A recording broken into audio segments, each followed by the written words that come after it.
नमस्कार, स्वागत है आपका। आपके साथ मैं दीपेश बरगले। सुशांत केस से जुड़ी इस वक्त की सबसे बड़ी खबर हम आप तक पहुंचा रखे हैं। थोड़ी देर में एनसीबी में रिया की पेशी होने वाली है।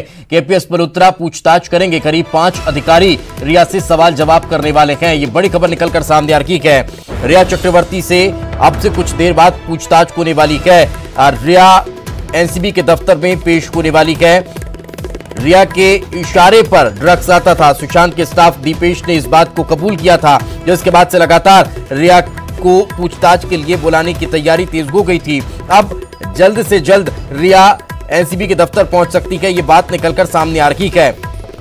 ये बड़ी खबर हम आप तक पहुंचा रखे हैं। घर से एनसीबी ऑफिस के लिए रिया अब से कुछ देर बाद निकलने वाली है। स्क्वाड के लिए पुलिस टीम भी वहां पर मौजूद है और पुलिस टीम की अब निगरानी में, देखरेख में रिया यहां से रवाना होगी। अब देखना होगा कि आखिर कब तक रिया यहां से एनसीबी के दफ्तर के लिए निकलने वाली है, क्योंकि लगातार ये बड़ी खबर निकलकर सामने आ रही है। एक के बाद एक जिससे भी पूछताछ हुई, चाहे वो रिया का भाई शोविक हो या फिर इस पूरे मामले में ड्रग एंगल जो निकलकर सामने आया था, उसमें सुशांत का जो स्टाफ था, दीपेश चाहे वो हो, इन सब ने एक और एक रिया का ही नाम लिया था, जिसके बाद से रिया को लेकर अब चर्चा और ज्यादा तेज हो चुकी थी।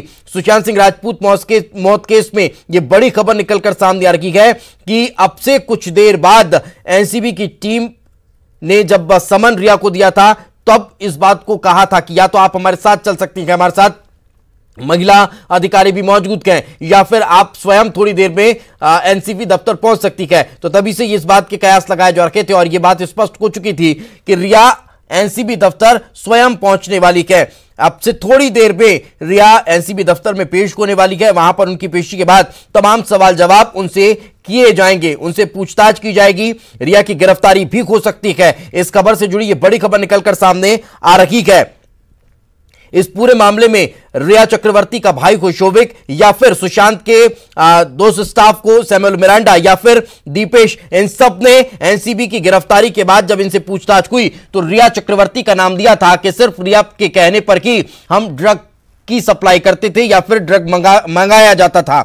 इसके बाद यह कनेक्शन और ज्यादा आगे बढ़ता चला गया। आपको बता दें कि रिया के पिता से भी इस पूरे मामले में कहीं ना कहीं पूछताछ हो सकती है, बातचीत हो सकती है। उनसे भी जब सीबीआई ने बातचीत की थी, उसके बाद भी एक के बाद एक चीजें निकलकर सामने आई थी। लेकिन ड्रग कनेक्शन में गिरफ्तारी जो हुई है, उस गिरफ्तारी के बाद शोविक को, सैमुअल को या फिर दीपेश को, इन सब ने रिया का नाम लिया था। और अब जब रिया का नाम लिया गया तो फिर रिया चक्रवर्ती के घर पर मुंबई पुलिस की तैनाती बढ़ चुकी है। वो अब से कुछ देर बाद रिया एनसीबी दफ्तर पहुंचने वाली है। मुंबई पुलिस की 3 गाड़ियां रिया के घर के बाहर खड़ी हुई हैं। माना यह जा रहा है कि रिया के एनसीबी दफ्तर जाने की तैयारी पूरी हो चुकी है। रिया की सोसाइटी में पुलिस के अलावा किसी और गाड़ी को जाने की अनुमति नहीं दी जा रही है। रिया के घर के बाहर 8 मुंबई पुलिस के कर्मी मौजूद हैं। इनमें से 2 महिला पुलिसकर्मी भी गए, जो इस बात की ओर इशारा कर रहा है कि इन महिला पुलिसकर्मियों के साथ रिया चक्रवर्ती एनसीबी दफ्तर पहुंचने वाली है। 10:30 बजे का समय रखा गया था। एनसीबी की डेडलाइन खत्म हो गई थी। पूछताछ में शामिल होने के लिए रिया चक्रवर्ती नहीं पहुंची। उन्हें 11 बजे तक का समय दिया गया था, लेकिन 11:05 हो चुके हैं। अभी तक वो पहुंचती हुई नजर नहीं आ रही। यहां तक कि वो अभी तक अपने घर से भी नहीं निकली है। एनसीबी के अधिकारियों ने कहा कि रिया अगर आज नहीं आई तो उनके पास और विकल्प भी हैं। ये भी चीजें स्पष्ट हो चुकी है। तो फिर रिया को कहीं ना कहीं आज एनसीबी दफ्तर पहुंचना होगा। सवालों से आखिर कब तक वो बचेंगी, ये एक बड़ा सवाल खड़ा हो रहा है।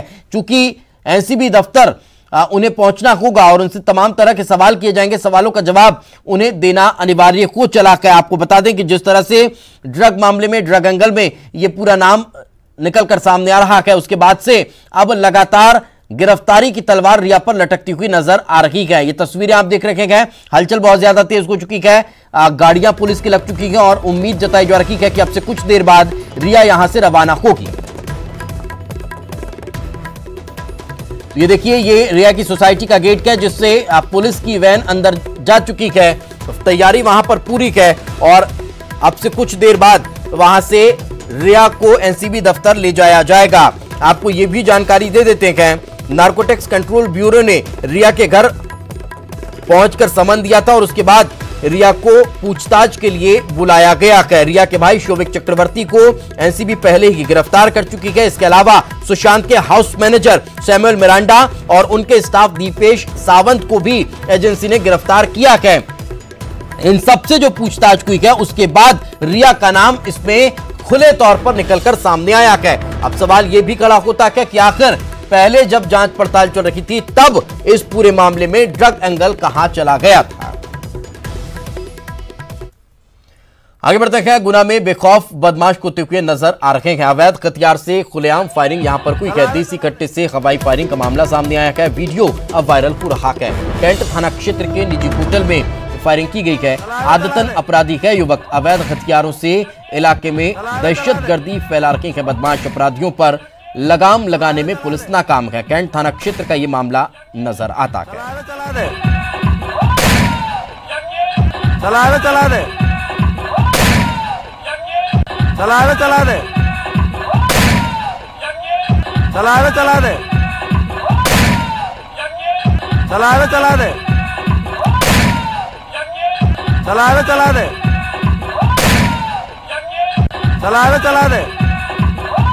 ये तस्वीरें आप देखिए गुना की। बेखौफ बदमाश यहां पर कट्टे से फायरिंग करते हुए नजर आ रहे हैं। देसी कट्टे से हवाई फायरिंग का वीडियो अब ये वायरल हो रहा है। एक और शख्स इस वीडियो में आपको नजर तो नहीं आ रहा लेकिन उसकी आवाज आपको सुनाई दे रही होगी जो कह रहा है चला दे, यानी कि समझा जा सकता है किसी तरह का खौफ इन लोगों में बिल्कुल भी नहीं है। कैंट थाना क्षेत्र के निजी होटल की ये फायरिंग की तस्वीरें हैं।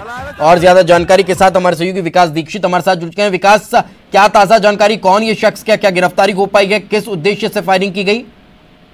देखिए, शुरुआती दौर में जो जानकारी यहाँ पर मिली है उसमें नाम जो निकल कर आ रहा है मंजीत नाम का ये शख्स बताया जा रहा है जिसपे पहले भी काफी अपराध दर्ज है और यहाँ पर आपराधिक गतिविधियों में भी संलिप्त रहता है। उसका ये तस्वीर जो आया है कि वीडियो यहाँ पर वायरल हो रहा है गोली चलाने का, सरेआम जो देसी कट्टे से हवाई फायरिंग की जा रही है, निश्चित रूप से काफी यहाँ पर बेखौफ दिखाई पड़ रहे हैं। बदमाशों में एक जो डर होना चाहिए वो डर यहाँ पर नहीं दिखाई पड़ रहा है और कैंट थाना क्षेत्र का ये पूरा मामला बताया जा रहा है।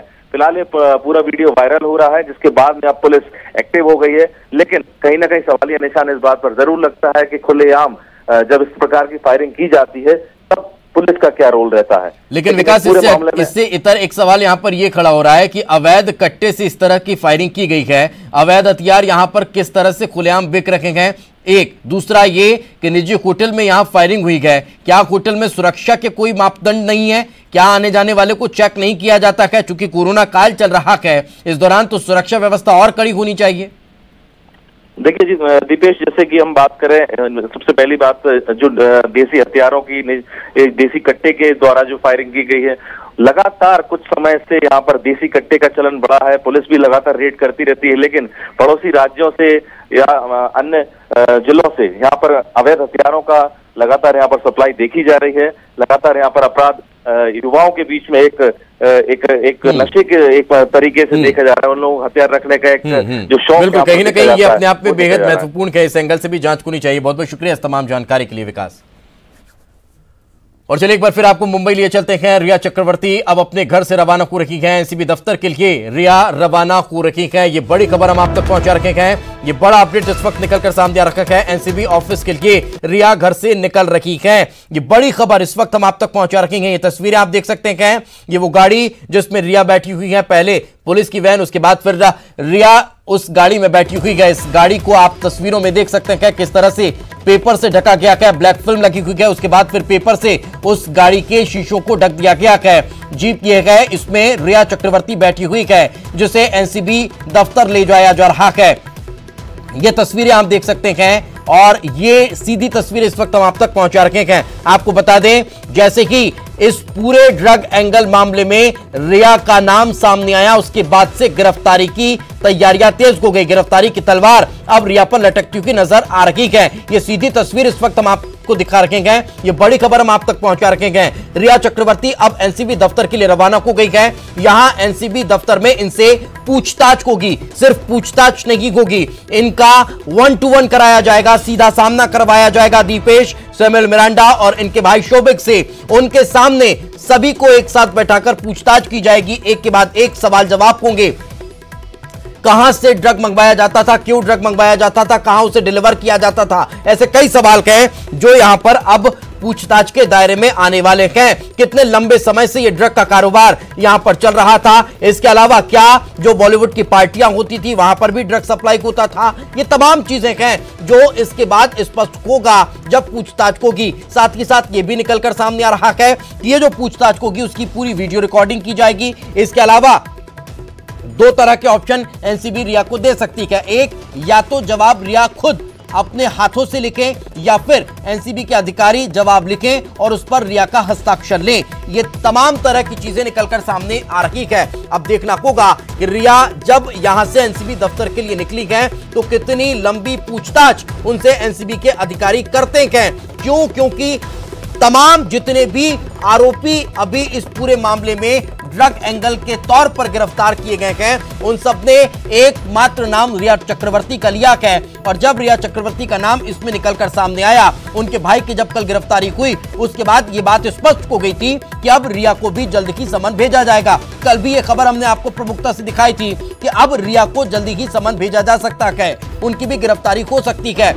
और आज सुबह सुबह अधिकारियों की टीम पहुंचती है, रिया को समन दिया जाता है, उससे कहा जाता है कि हम महिला अधिकारियों को साथ लाए हैं, आप हमारे साथ चल सकती हैं। लेकिन एक और ऑप्शन वहां पर अधिकारी देते हैं कि अगर आप अभी नहीं तो फिर आप 10:30 बजे तक दफ्तर में पेश होइए, ये कहा गया। रिया ने इस बात में हामी भरी कि ठीक है वो 10:30 बजे दफ्तर में पेश हो जाएगी। उसके बाद अधिकारी चले गए और पास ही के थाने में अधिकारी बैठे रहे। अगर रिया चक्रवर्ती अपने घर से नहीं निकलती तो फिर अधिकारी वापस उन्हें लेने के लिए पहुंचते। ये बड़ा अपडेट निकलकर सामने आ रहा है। तो बड़ी खबर इस वक्त हम आपको बता रखे हैं। आपसे थोड़ी देर बाद एनसीबी में रिया पेश होने वाली है, वो अपने घर से रवाना हो चुकी है। यहां पर जब वे पहुंचेंगी तो उनसे पूछताछ होगी।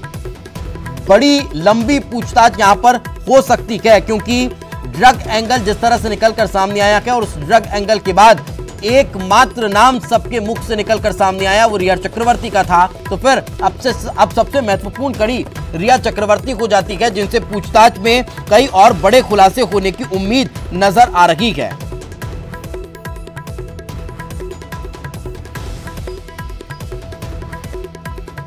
तो ये सीधी तस्वीरें आप देख रखे हैं। रिया चक्रवर्ती को एनसीबी दफ्तर ले जाया जा रहा है और एनसीबी दफ्तर जाने के साथ ही कई और बड़े खुलासे की उम्मीद अब बनती हुई नजर आ रही है। लेकिन देखना यह होगा कि पूछताछ के बाद क्या रिया को भी कोर्ट में पेश किया जाता है। गिरफ्तारी शो करने के बाद क्या रिया की भी रिमांड मांगी जाती है, कितना सपोर्ट रिया इस पूछताछ में करती है, यह भी एक बड़ा सवाल है। इसके अलावा क्या इसके साथ साथ कई और मामलों को लेकर भी अब जांच पड़ताल तेज होती नजर आएगी। रिया के ड्रग एंगल मामले में कितने और खुलासे हो सकते हैं, यह भी अपने आप में एक बड़ा सवाल है। चाहे रिया के भाई शोभिक का जिक्र कर लिया जाए, चाहे सैमुअल मिरांडा का जिक्र कर लिया जाए या फिर बात दीपेश की हो, इन तीनों मुख्य लोगों ने केवल और केवल एक ही नाम लिया, रिया का। उन्होंने रिया के कहने पर ड्रग बुलवाया, रिया के कहने पर वो ड्रग सप्लाई किया करते थे। तब फिर सवाल ये खड़ा होता है कि क्या रिया अपने लिए ड्रग मंगवाती थी, क्या वो अपने द्वारा मंगाए हुए ड्रग को कहीं और भी सप्लाई करती थी, या फिर इस पूरे मामले में क्यों आखिर सुशांत के क्रेडिट कार्ड से पेमेंट किया गया। इस तरह के कई सवाल हैं जो आज अब इस पूछताछ में सामने आने वाले हैं। रिया की मिरांडा, शोभिक और अन्य लोगों के साथ ड्रग को लेकर व्हाट्सएप चैट जो हुई वो भी सामने आई है और उस व्हाट्सएप चैट के बाद अब ये चीजें और स्पष्ट होकर निकलकर सामने आती नजर आ रही है। ब्रेक के बाद एक बार फिर आपका स्वागत है। घटिया चावल बांटने के मामले में पहली बार खाद्य एवं नागरिक आपूर्ति निगम के अध्यक्ष प्रद्युम्न लोधी सामने आए हैं। प्रद्युम्न लोधी का कांग्रेस पर बड़ा आरोप, कांग्रेस की सरकार के दौरान चावल की खरीदी हुई। घटिया चावल के पीछे बड़ा रैकेट काम कर रहा है। इस रैकेट में शामिल हो सकते हैं कई बड़े रसूखदार। बीजेपी किसी भी रसूखदार को बख्शने नहीं वाली है।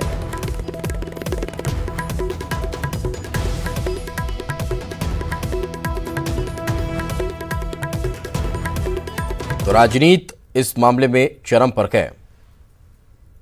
एक बड़ा मामला सामने आया चावल घटिया चावल वितरण का, इस पर आपका क्या कहना है और क्या एक्शन ले रहे हैं? अभी विभाग ने भी एक्शन लिया है और सरकार ने भी एक्शन लिया है। उसमें जितने भी अधिकारी, उनके अधीनस्थ कर्मचारी और जो मिलर्स हैं जिन्होंने घटिया चावल की सप्लाई की है, उनके ऊपर बहुत मिलर्स के ऊपर कार्रवाई की गई है और बहुत से लोगों के ऊपर FIR दर्ज भी करी गई है। कांग्रेस आरोप लगा रही है कि ये सब कुछ आप लोगों की शह पर हो रहा है, आप लोगों ने ध्यान नहीं दिया, करप्शन है, कि जानवरों का चावल इंसानों को खिला रहे हैं। पूरा ब्लेम आप लोगों के ऊपर, और आप लोग कह रहे हैं कि दरअसल ये कांग्रेस की वजह से हुआ है। सब वो जब खरीदी की गई उस समय कांग्रेस की सरकार थी। मिलिंग में उसके बाद धान खरीदी के बाद मिलिंग में आती, तो मिलिंग बाद में हुई है, खरीदी तो आपके ही समय हुई थी, कांग्रेस के समय हुई थी।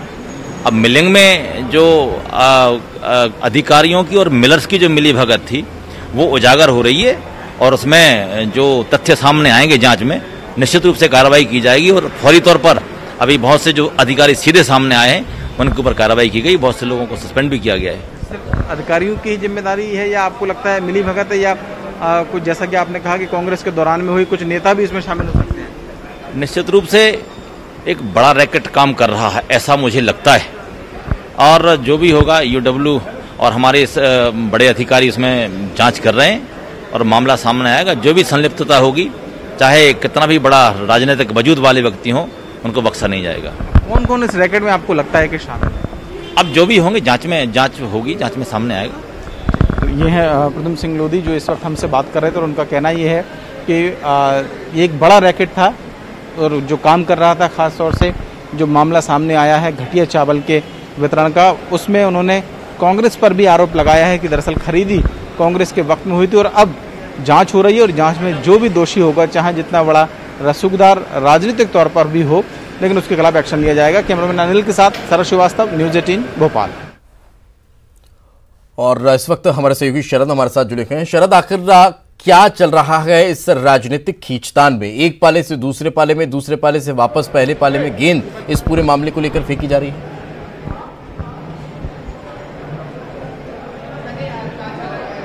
देखिए, आपने बिल्कुल सही कहा है, ये पूरा मुद्दा दरअसल अब राजनीतिक रंग ले चुका है, क्योंकि ये बात ही दरअसल ऐसी है जिसमें कोई भी पार्टी जिम्मेदारी नहीं लेना चाहती। जैसा कि प्रद्युम्न सिंह लोधी ने कहा है, उन्होंने तो इस बात की भी आशंका जाहिर कर दी है कि एक बड़ा जो रैकेट है वो इस पूरे मामले में काम कर रहा है, और इस रैकेट में राजनीतिक रसूख वाले जो लोग हैं वो भी शामिल हो सकते हैं। तो उन्होंने कहा बड़ी बात उन्होंने कही है। शरद, साथ में रखें। इस वक्त हमारे साथ कांग्रेस प्रवक्ता भूपेंद्र गुप्ता जी जुड़ चुके हैं। भूपेंद्र जी, बहुत बहुत स्वागत आपका। आप सुन रहे होंगे, शरद बता रहे हैं प्रद्युम्न लोधी के द्वारा आखिर क्या कुछ कहा गया। वो कह रहे हैं एक बड़ा रैकेट इसके पीछे काम कर रहा था। रैकेट की बात कांग्रेस भी कर रही है, रैकेट की बात बीजेपी भी कर रही है, लेकिन बीजेपी बता रही है कि कांग्रेस के लोग इसमें शामिल हैं और कांग्रेस बोल रही है कि बीजेपी के शामिल हैं। सच्चाई क्या है सर? सरकार में ये क्या केवल गप्पे करने बैठे हैं? कौन लोग शामिल हैं तो इनका नाम उजागर करेंगे। ये जो दलाल लोग हैं, जो सौदाखोरी से जिन्होंने जो है जनमत बेचा है, उनके सर्टिफिकेट से क्या हिंदुस्तान चलेगा? आज जो है ये पूरा मध्य प्रदेश जानता है कि भारतीय जनता पार्टी का जो राशन माफिया है, जिसके पास पूरी राशन की दुकानें हैं, कंट्रोल की दुकानों पर कब्जा जनसंघियों का है, वो सारे लोग इसमें शामिल हैं, और उसी के माध्यम से ये सारी चीजें जो है गलाई जाती हैं बाजार में। आज तक जितने लोग पकड़े, इनकी सरकार ने भी पकड़े, सब जनसंघी पकड़े गए। अभी जो चावल पकड़ा गया था अभी 2-3 महीने पहले, वो रतलाम मंदसौर की जिस गोडाउन में वो भारतीय जनता पार्टी का कार्यकर्ता था, वहाँ यही चावल पकड़े गए थे। तो ये जो कहानी है, ये कहानी आने दो ना सामने। उसमें कांग्रेस है, बीजेपी है, इसकी जो है इसके बयानबाजी क्यों कर रहे हो? आप सरकार में बैठे हो, आपको शर्म नहीं आ रही? निर्लज्जता से ऐसी बातें करते हो, आपका पाप खत्म हो जाएगा कांग्रेस ही कहने से। जो आपने लूटखोरी की है, जो आपने लोगों को जानवरों का खाना खिलाया, तो आपका ये जो कुकर्म है ये माफ हो जाएगा। जांच करो, लाओ सामने। लेकिन सर, ये तो कह रहे हैं कि कांग्रेस शासनकाल के समय खरीदारी हुई, झाबुआ से गिरफ्तारी एक होती है, पूर्व जिला अध्यक्ष की उस पूरे मामले को लेकर भी आप कहीं ना कहीं इससे जोड़कर देख रही है बीजेपी। तो इसे देखिए, आप लोगों को तो जो है एक एजेंडा चलाना है, आप कभी ये भी वेरीफाई नहीं करते कि जो झाबुआ में पकड़ा गया वो कौन है। वो जो है ट्रांसपोर्टर है और उसको जबरदस्ती पकड़ लिया है और वो गेहूं सप्लाई करता है। आप उसको चावल से जोड़ के कहानी बना के आपने सुना दी और मध्य प्रदेश की जनता को गुमराह करने में लग गए कि साहब जो है वो। भूपेन जी, आप ये जो बार बार ब्रैकेट करते हैं ना, अगर सवाल थोड़ा सा तीखा हो जाता है तो आप तुरंत ब्रैकेट कर देते हैं। अगर बीजेपी से कोई सवाल होता है तब आप उसमें वाह भाई। खैर, मैं आप साथ में रहे, शरद हमारे साथ लगातार बने हुए हैं। शरद बार बार आरोप की ब्रैकेट करके मीडिया पर लगा देते हैं, मर देते हैं। सवाल कोई भी हो, इस तरह की चीजें हालांकि निकलकर सामने आती है। बीजेपी कांग्रेस पर और कांग्रेस बीजेपी पर ठीकरा फोड़ रही है, लेकिन क्या सच्चाई जांच में कुछ निकलकर अभी तक सामने आ पाई?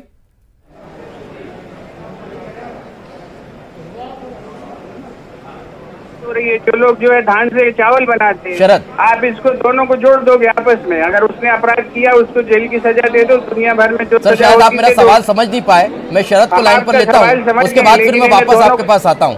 शरद, लगातार एक दूसरे पर आरोप प्रत्यारोप का ये दौर लगातार जारी है, लेकिन सवाल ये कि क्या इसमें कुछ जांच के बाद स्पष्ट हो पा रहा है?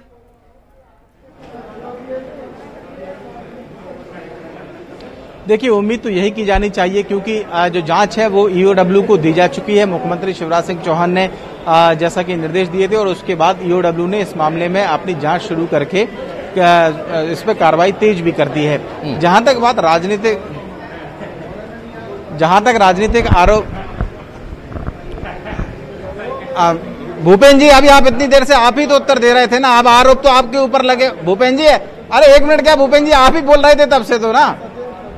भूपेन जी आप ही बोल रहे थे तब से, या आप ही बोल लीजिए तो हम लोग चुप हो जाते हैं। क्विट कर लूंगा। आप नहीं, एक सेकंड नहीं, आप तो 10 मिनट से आप ही बोल रहे थे। हम नहीं बोल रहे भूपेन जी, एक सेकंड, क्या आप तो 5 मिनट से आप ही बोल रहे थे? अभी आपको टाइम नहीं देंगे तो आप कहेंगे मौका नहीं मिल रहा है। नहीं बोल रहे, अभी 1 मिनट आधा मिनट भी। भूपेन जी आप ही तो बोल रहे थे, इससे पहले तो आप ही बोल रहे थे। मुझे आधा मिनट दे दें भाई। भूपेन सिंह जी, इससे पहले कौन बोल रहा था?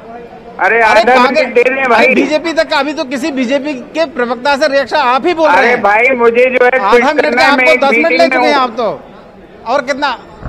चलिए आप अपनी मर्जी करिए। नहीं, ठीक बात है भूपेन जी, सुनने का भी तो सुनने, कोई प्रॉब्लम नहीं। इसीलिए अभी हमने बीजेपी के किसी प्रवक्ता को जोड़ा नहीं, ताकि हम एक तरफा, अगर हम पहले कांग्रेस की तरफ से सुन लें कि कांग्रेस इस पूरे मामले के लिए क्या चाहती है, क्या कहना चाहती है, क्या उसकी मंशा है। खैर, समय का अभाव है, मैं आप दोनों का बहुत बहुत शुक्रिया करता हूं। हालांकि इस पूरे मामले में राजनीति अब चरम पर है, बीजेपी कांग्रेस पर और कांग्रेस बीजेपी पर इस पूरे मामले को लेकर ठीकरा फोड़ती हुई नजर आ रही है। अब देखना यही होगा कि यह मामला आखिर जांच के बाद जाता किधर है। बहुत बहुत शुक्रिया आप दोनों का। इसी के साथ इस बुलेटिन में फिलहाल इतना कि वक्त एक छोटे से ब्रेक का है, ब्रेक के बाद जल्द हाजिर होंगे।